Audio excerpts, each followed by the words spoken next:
Well, we've been following very closely the story in Serbia, where tensions are rising once again. Over the weekend, stun grenades thrown at EU police in North Kosovo, and Serbs police opened fire on each other, according to reports in Western media. What's the truth of what's happening in Serbia? For that, we turn to Serbian journalist Tesha Teshanovick, who's a friend of the show. Nice to have you back on the show. Nice to have you to be here also. Well, we love to cut through the BS of the Western media. So we saw reports, of course, in the BBC and other places about rising tensions, about Serbs fighting against police, firing weapons. What can you tell us, first of all, what's going on? And then we'll kind of dive into the why of it all.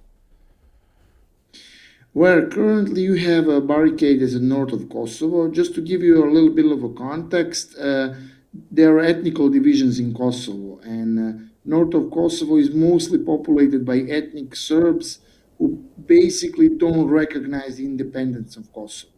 And during the last 15 years, ever since the unilateral declaration of independence of Kosovo, there have been attempts to integrate the North Kosovo into the judicial and political system of the state of Kosovo. And because that part of the state hasn't been fully integrated, there are now attempts by the prime minister of the so-called Kosovo, Mr. Kurti, to forcefully integrate those Serbs into the system that they don't want to be part of.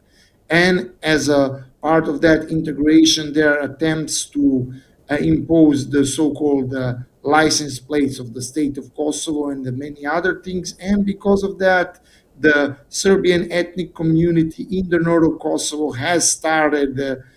First, they have decided to quit all of the institutions of Kosovo, because until recently, Serbs were employed by the state institutions of the state of Kosovo as part of the police, as part of the judicial system, as part of the local municipalities. So the Serbs have decided to leave that system because they see that within that system there is a strong bias for discrimination of the ethnic Serbs, and now they have created some sort of barricades in order to protect their own interests from the attacks of the special forces of state of Kosovo. That there are great tensions there on the field in the North Kosovo, but the tensions themselves are nowhere near as the Western media are showing or reporting. So it seems, once again, they're saying, of course, if you read the BBC, they're massive unrest. It's really on the verge of war. That's what we keep hearing. NATO has peacekeeping troops, quote unquote, peacekeeping troops in Kosovo, calling on all parties to avoid provocations. So what is their mission here? What is their goal? What is NATO's goal in all of this, sticking their nose once again inside of Serbia? There were some media reports that there are possibilities of a false flag attacks in following days in Kosovo, that someone, we don't know who, it might be Albanians, it might be some Serbs who are paid, we don't know, will pose as extremists from one side, let's say extremists from a Serb side, and will attack NATO or EU police forces in Kosovo, causing the spiral of conflict to further spread out. So there is a possibility that someone will create artificial conflict in Kosovo with the pretext of false flag attacks. And the thing that I'm saying now was said by the Minister of Defense of Serbia, who has warned the public of the possibilities of the false flag attacks by the info that was received by intelligence services of Serbia. So for those reasons, it is very important for all actors to keep calm. But if you ask for my personal opinion, I don't think that there will be any kind of a war or armed conflict or any kind of a escalation at this point. I think that this whole process that we see now in Kosovo is more controlled than we think. And then I think that there is a lot of backdoor diplomacy between both sides and the EU that is unseen at this moment. But if you ask for a context, why is this happening now? It is very clear. We have inside the Schengen zone and the European Union, we have inflation, we have the energy crisis, we have the problem with the refugees from the Ukraine crisis. We have the billions and billions going to arm a conflict that the West is now taking part in Ukraine. And because of that, we need some kind of a false flag attacks and decoys from that. So Tesha, then what do you think is the goal then of this false flag attack? I mean, we've heard this repeatedly in other countries. We know these false flag attacks happen. NATO, the United States, is very good at putting out these false flags, putting protesters in, who stir up violence, who attack quote unquote peaceful police who are there as peacekeepers, and then of course everything spirals out of control and they use that as a justification for a broader invasion. So is that the larger goal here? Some sort of a larger presence of NATO forces once again in Serbia? Yeah, like you have said it yourself, it is basically a textbook scenario. First you create a problem and then you position yourself as a problem solver. I guess the only way to increase the presence of NATO troops and to get, for example, for Congress to approve more, for example, bigger military budget for the Balkans or some extra military bases here or something like that, is to have a crisis here. And because you don't have really a crisis at this moment, because no matter how bad the relations between so-called state of Kosovo, Serbia, or other ethnic groups in the region are, they are not as near as bad as someone in Washington, D.C. or someone in the depths of these states wants it to be.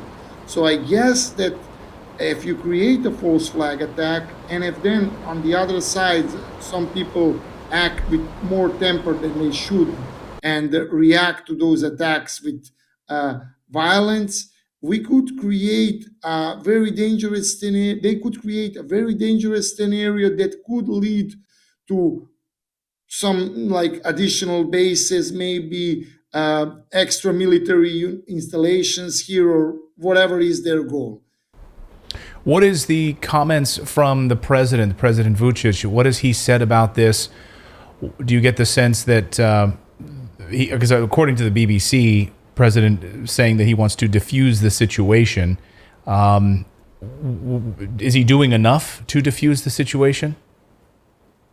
Actually, to be honest, President Vucic has been very cooperative.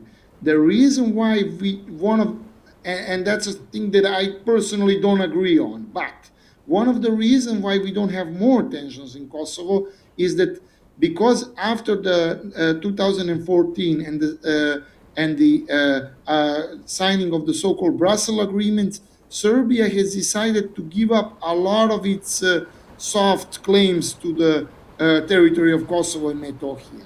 They have signed a series of agreements where they have given up on the municipalities that are controlled by Serbian state. They have given up on Serbian police. They have given up on the idea that Serbian institutions should have a foothold on Kosovo. And because of that, at this point, the Albanian side have gotten from the Serbian side almost like 90% of the things that they have asked. So Serbia has been actually more than it should be cooperative so far when it comes to this. And when it comes to the last disagreement between the governments in Pristina and Belgrade, the disagreement on license plate, Serbia has decided to listen to the demands of the Albanian side and to give up on its own license plates that have a coat of arms of Serbia and that have this RS signage that is connected to the Serbian statehood. So Serbia has done all that it's good, but the tensions keep going on. And why is the Albanian side doing this?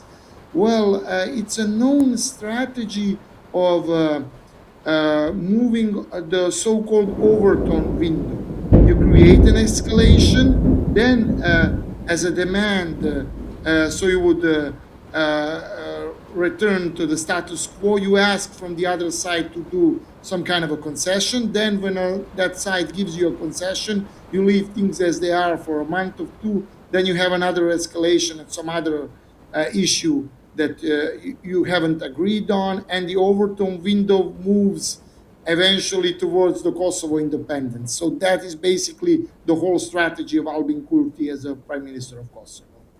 So Tesha, you talked about the Kosovo prime minister, and he described these protesters as criminal gangs, and wants the NATO-led peacekeeping Kosovo force to step in, remove these barricades.